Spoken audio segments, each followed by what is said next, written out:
दोस्तों नमस्कार, मैं हूं प्रीतम ऋतु और आप देख रहे हैं कवि प्रीतम ऋतु चैनल। दोस्तों, बिहार में चुनाव की सरगर्मी में बहुत बड़ी बड़ी बातें कही जा रही है जो विपक्षी दल अर्थात महागठबंधन की ओर से कही जा रही है, जिसमें तेजस्वी यादव ने जो कभी भी पूरा नहीं हो सकता वैसे वैसे झूठे वादे पूरा कर रहा है। इसकी वानगी आपको टीवी पर भी देखने को मिल गई है। रिपब्लिक भारत के चीफ एंड एडिटर, बड़े एडिटर मालिक अर्णव गोस्वामी ने पूछता है भारत कार्यक्रम में बहुत बड़ा चैलेंज कर दिया है तेजस्वी यादव को, जो चैलेंज में यहां तक कह दिया कि तेजस्वी यादव अगर आप इसका उत्तर दे देंगे तो जो कहिए सो होगा। अर्णव गोस्वामी ने क्या कहा आप इस वीडियो में देखिए। तो पूछता है भारत, पूछता है बिहार, पूछता है रिपब्लिक भारत। ओपन चैलेंज आज रिपब्लिक भारत में तेजस्वी और आरजेडी को कि भैया प्रूव कर दो पैसे कहां से आएंगे। अब तेजस्वी कहते हैं कि मैं नौकरियां दूंगा। दोस्तों, आंकड़े आपके सामने। पूछता है भारत में बिहार के कुल आबादी 13 करोड़ 7 लाख है। पूरे राज्य में 2 करोड़ 83 लाख परिवार है। बिहार में लगभग 20 लाख लोग ऐसे हैं जिनके पास पहले से ही सरकारी नौकरी है। बिहार में 2 करोड़ 60 लाख परिवार ऐसे बचेंगे जिनका एक भी सदस्य के पास सरकारी नौकरी नहीं है। अब तेजस्वी यादव को 2 करोड़ 60 लाख परिवारों के हर सदस्य को 20 महीने के अंदर सरकारी नौकरी देनी होगी और वो कहते हैं मैं दूंगा।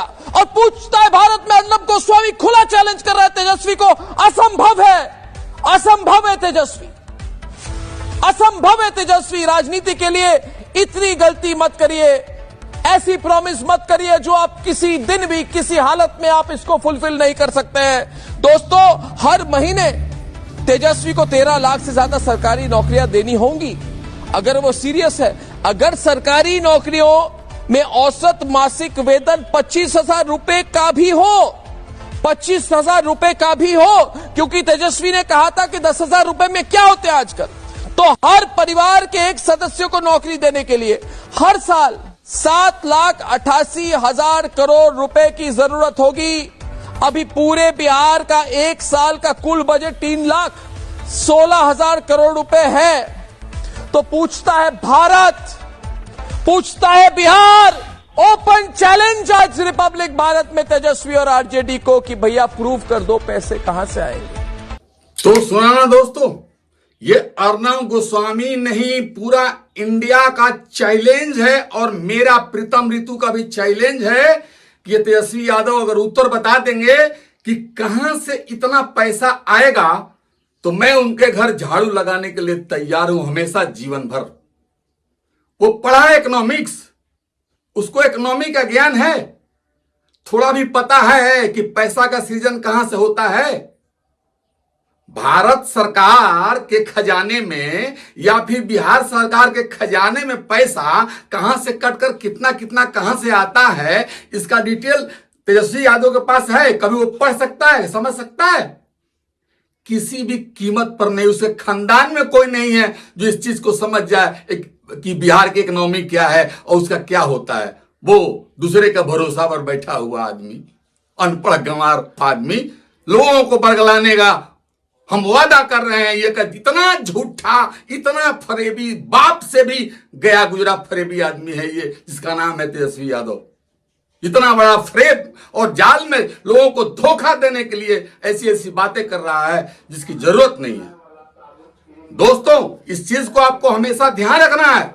अगर आपको विश्वास नहीं है, मेरी बातों पर आपको विश्वास नहीं हो रहा है, तो बिहार में मर्दों की बात, कहीं कहीं जो लोग जिसके पास पत्रकार जाते हैं, मर्द क्या बोलते हैं उस चीज को भी सुनिए, देखिए। बांस के जड़ी बांसे होला आ चोर के बेटा चोरे होला, ठीक नु। कह दी बांस से कोपर से कहिएगा कि यहाँ के बबू आम के पेड़ जाम जाई त ना होई। जेकर बाप चारा चोरैले होके आ उ कहे कि हम आम त ठीक कर देम, तो समझते हैं एकरा आगे हम का कहीं रोड़ा से।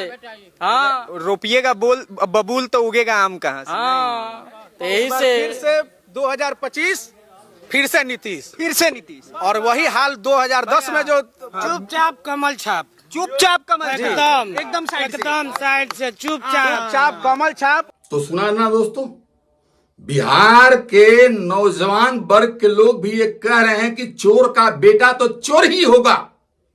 कहां से साधु बन जाएगा? डीएनए जब चोर का है तो साधु कहां से होगा? कभी नहीं हो सकता है। ऐसी अवस्था कभी नहीं बन सकती है। झूठ बोलने में माहिर आदमी ये केजरीवाल का बाप निकला।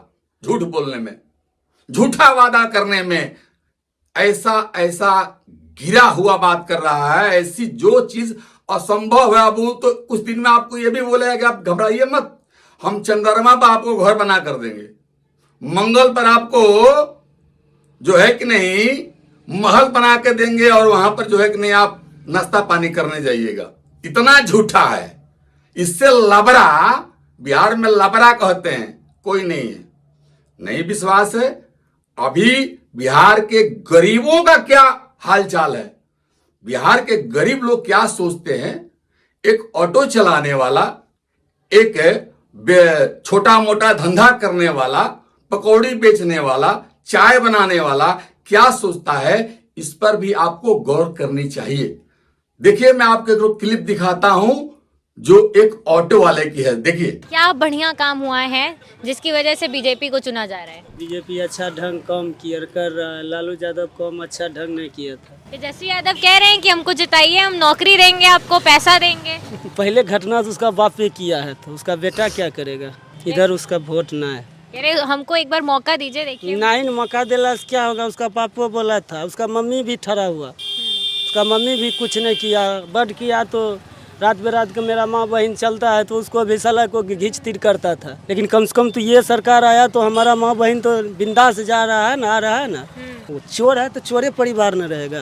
तो सुना ना दोस्तों, इसलिए मैं बार बार आपसे रिक्वेस्ट कर रहा हूं, बिहार की जनता से रिक्वेस्ट कर रहा हूं कि कभी भी ऐसे लोगों के बहकावे में मत आइएगा, वरना आप अपने पैर पर कुल्हाड़ी मारिएगा।